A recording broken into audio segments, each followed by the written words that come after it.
Ситуация в зоопарке.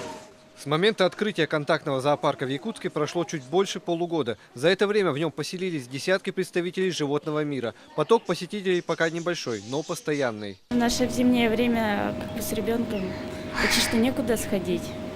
В принципе, из-за этого мы пришли сюда посмотреть, показать ребенку животных, чем сидеть дома. Недавно ряды постояльцев пополнили скунс и беличья обезьяна. Все вольеры открытые, то есть зайти к животным может любой желающий. Однако к некоторым вход разрешен только в присутствии работника зоопарка. В контактном зоопарке обитают десятки различных видов животных. Кролики, шиншилла, ежики и даже маленькая обезьянка. Все они прибыли из разных регионов страны, большинство из Краснодарского края. Здесь мнения людей разделились. Кто-то видит в этом хорошую возможность прикоснуться и потискать тех же енотов, а кто-то против того, чтобы животных держали в таких стрессовых условиях.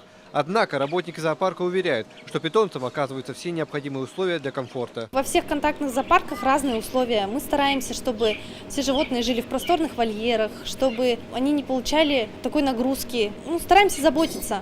Где и как должны жить животные, что есть, сколько спать, какую ветеринарную помощь получать, на эти вопросы до сих пор нет ответов, четко прописанных в законе. Но, как уверяют специалисты управления ветеринарии, контактный зоопарк соответствует всем необходимым нормам содержания животных. Своевременно проводятся все необходимые профилактические противоэпизоотические мероприятия, так же как вакцинация, дегельминтизация и дезинфекция.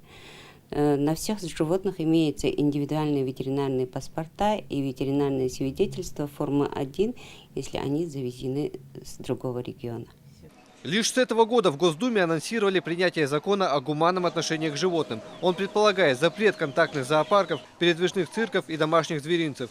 В нем также должны запустить механизмы обязательной вакцинации домашних животных и их чипирования. Конечный законопроект будет принят до конца осенней сессии. Пултан Лариса, Тимур Ширыжик, Вести, Якутск.